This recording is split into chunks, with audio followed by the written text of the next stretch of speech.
Assalamualaikum warahmatullahi wabarakatuh. Halo teman-teman dan ibu dosen yang kami hormati.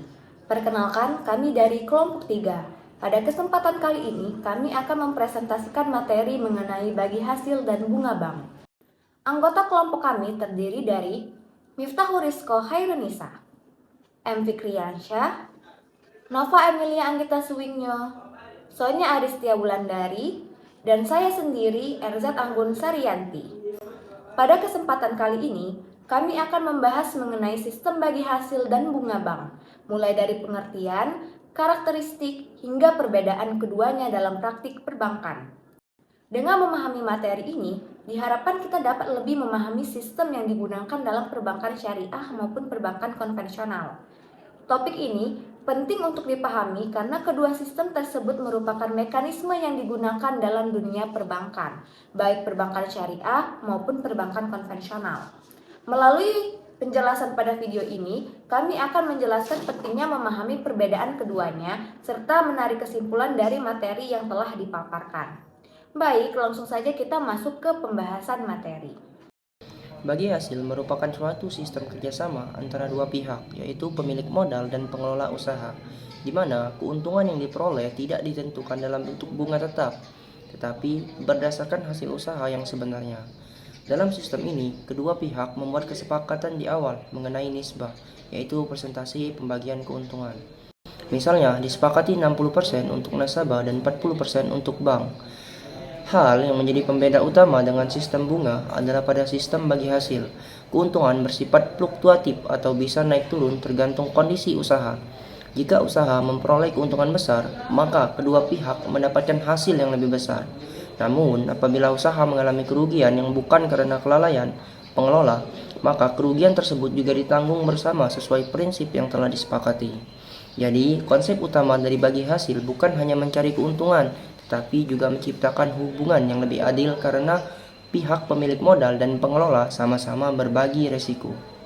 Sebagai contoh, misalnya seorang nasabah menyimpan dana sebesar 10 juta rupiah di bank syariah dengan nisbah bagi hasil 60% untuk nasabah dan 40% untuk bank.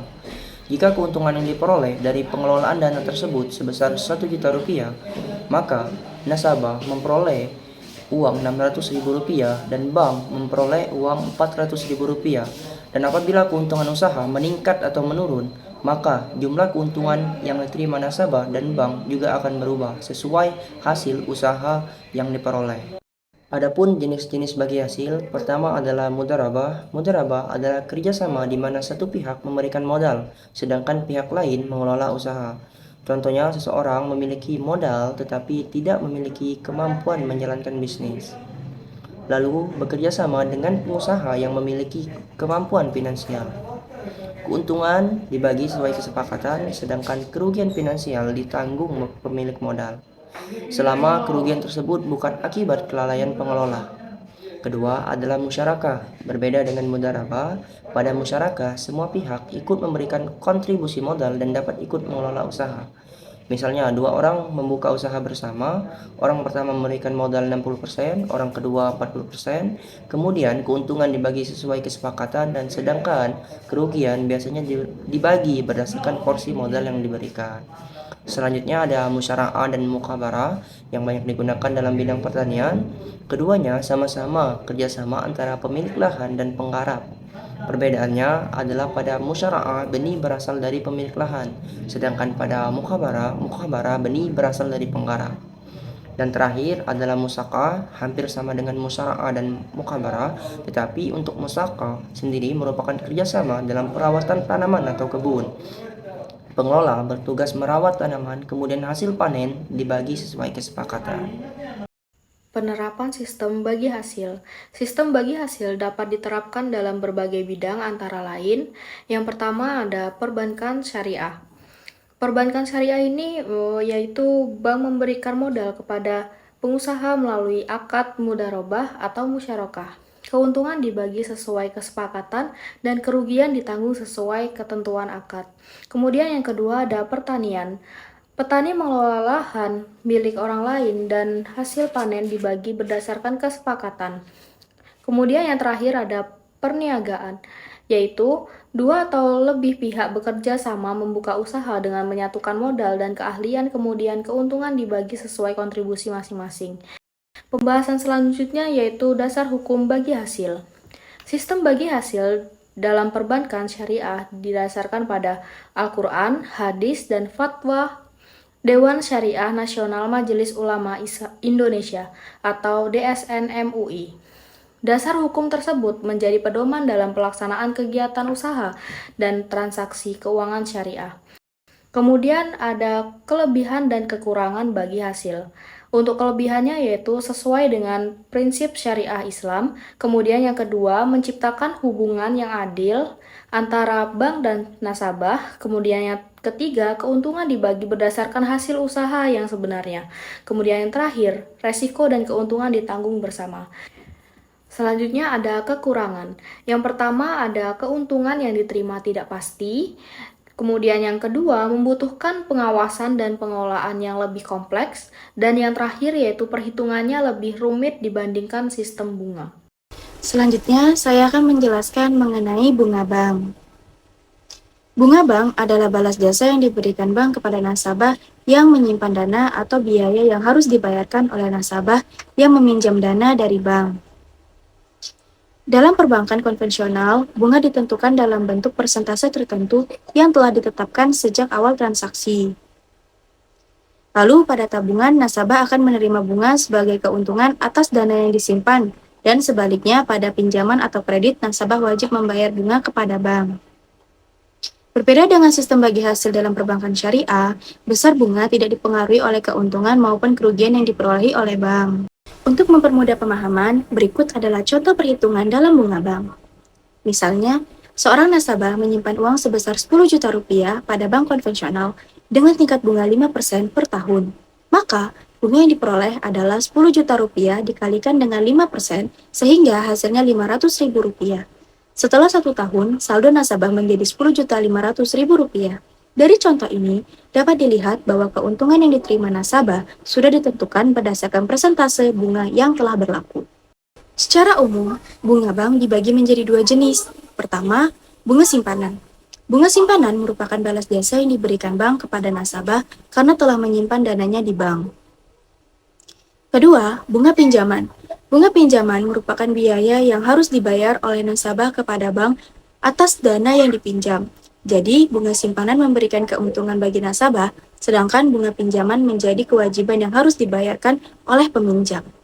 Selanjutnya, terdapat beberapa jenis bunga pinjaman yang digunakan oleh bank.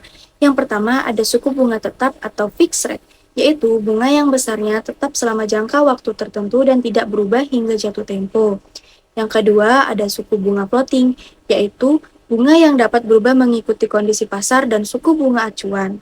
Yang ketiga ada suku bunga flat, yaitu bunga yang dihitung berdasarkan jumlah pokok pinjaman awal selama masa kredit.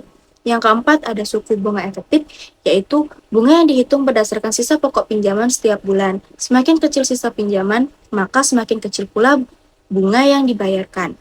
Yang kelima ada suku bunga anuitas, yaitu metode yang menggunakan total angsuran bulanan relatif tetap meskipun komposisi antara pokok pinjaman dan bunga berubah setiap bulannya. Dasar hukum bunga bank. Sistem bunga bank di Indonesia diatur oleh Bank Indonesia dan Otoritas Jasa Keuangan. Besarnya bunga dipengaruhi oleh kebijakan suku bunga acuan yang ditetapkan oleh Bank Indonesia. Yang selanjutnya ada kelebihan dan kekurangan bunga bank. Kelebihan bunga bank yaitu besarnya keuntungan atau biaya dapat diketahui sejak awal. Perhitungannya lebih mudah dipahami, memberikan kepastian bagi nasabah dan bank. Selanjutnya kekurangan bunga bank yaitu dipandang mengandung unsur riba dalam perspektif syariah Islam. Tidak memperhatikan kondisi usaha yang dijalankan dan nasabah tetap harus membayar bunga meskipun usaha mengalami kerugian. Yang selanjutnya, ada perbedaan bagi hasil dan bunga bank.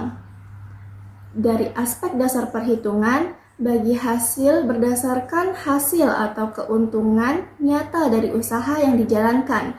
Jika keuntungan usaha besar, maka bagi hasil yang diterima juga besar. Sedangkan bunga bank, imbalan dihitung berdasarkan persentase atau suku bunga tertentu dari jumlah modal atau pinjaman awal. Lalu dilihat dari aspek besarnya imbalan, bagi hasil jumlah imbalannya tidak tetap dan berfluktuasi karena sangat bergantung pada kinerja atau hasil usaha yang diperoleh. Sedangkan bunga bank, jumlah imbalannya tetap sesuai dengan besaran suku bunga yang telah disepakati sejak awal transaksi. Lalu selanjutnya dilihat dari aspek pembagian risiko. Bagi hasil menggunakan prinsip keadilan di mana risiko ditanggung bersama. Jika usaha mengalami kerugian bukan karena kelalaian, kedua belah pihak akan ikut menanggungnya. Sedangkan bunga bank, risiko usaha tidak memengaruhi bunga. Nasabah atau bank tidak berbagi risiko operasional. Nasabah tetap wajib membayar atau menerima bunga dengan jumlah yang sama meskipun usaha sedang merugi. Lalu dari aspek prinsip, bagi hasil, landasan hubungannya adalah kemitraan dan syariah. Bank dan nasabah bertindak sebagai mitra kerjasama yang saling mendukung. Sedangkan bunga bank, landasan hubungannya adalah hubungan pinjam-meminjam konvensional. Lalu selanjutnya dilihat dari aspek sistem perbankan. Bagi hasil merupakan sistem utama yang diterapkan pada bank syariah, sedangkan bunga bank merupakan sistem utama yang diterapkan pada bank konvensional. Lalu selanjutnya ada penerapan di Indonesia. Di Indonesia, sistem bagi hasil dan bunga bank digunakan secara berdampingan. Bank konvensional menggunakan sistem bunga dalam kegiatan penghimpunan dan penyaluran dana seperti tabungan berbunga dan kredit berbunga. Sementara itu, bank syariah menggunakan sistem bagi hasil melalui akad mudharabah dan musyarakah yang berlandaskan prinsip syariah. Keberadaan kedua sistem tersebut memberikan pilihan kepada masyarakat untuk menggunakan layanan perbankan sesuai kebutuhan dan keyakinannya. Baiklah, selanjutnya, pada slide ini kita akan membahas pentingnya memahami perbedaan antara sistem bagi hasil dan bunga bank. Pemahaman mengenai kedua sistem ini sangat penting agar masyarakat dapat memilih produk dan layanan keuangan yang sesuai dengan kebutuhan serta keyakinan masing-masing. Bagi masyarakat yang mengutamakan prinsip syariah, sistem bagi hasil menjadi pilihan karena menghindari unsur riba dan menerapkan prinsip keadilan dalam pembagian keuntungan maupun risiko. Sementara itu, masyarakat yang menginginkan kepastian dalam perhitungan keuntungan atau biaya cenderung memilih sistem bunga pada bank konvensional. Dengan memahami karakteristik masing-masing sistem, masyarakat dapat mengambil keputusan keuangan yang lebih bijak dan bertanggung jawab. Selain itu, perkembangan perbankan syariah di Indonesia juga terus meningkat. Hal ini menunjukkan bahwa masyarakat semakin memiliki beragam pilihan layanan perbankan yang dapat disesuaikan dengan kebutuhan dan preferensi mereka. Sebagai kesimpulan, bagi hasil dan bunga bank merupakan dua sistem yang berbeda dalam dunia perbankan. Bagi hasil adalah sistem pembagian keuntungan berdasarkan hasil usaha yang diperoleh dan digunakan sebagai prinsip utama dalam perbankan syariah. Sedangkan bunga bank merupakan imbalan yang dihitung berdasarkan persentase tertentu dan digunakan dalam perbankan konvensional. Perbedaan utama keduanya terletak pada dasar perhitungan keuntungan, pembagian risiko, serta prinsip yang digunakan dalam pelaksanaannya. Oleh karena itu, pemahaman mengenai kedua sistem ini sangat penting agar masyarakat dapat memilih layanan perbankan yang sesuai dengan kebutuhan dan prinsip yang diyakini. Dengan demikian, setelah memahami pengertian, karakteristik, serta perbedaan antara sistem bagi hasil dan bunga bank, kita dapat melihat bahwa masing-masing sistem memiliki keunggulan dan prinsip yang berbeda sesuai dengan kebutuhan penggunanya. Dengan memahami perbedaan keduanya, kita dapat lebih bijak dalam memilih produk dan layanan perbankan yang sesuai dengan kebutuhan maupun prinsip yang kita yakini. Demikian penjelasan yang dapat kami sampaikan mengenai bagi hasil dan bunga bank. Semoga materi yang telah dipaparkan dapat menambah wawasan serta memberikan pemahaman yang lebih baik mengenai perbedaan kedua sistem tersebut dalam dunia perbankan. Kami mengucapkan terima kasih atas perhatian yang telah diberikan dan juga memohon maaf apabila terdapat kekurangan dalam penyampaian materi. Saya akhiri, wassalamualaikum warahmatullahi wabarakatuh.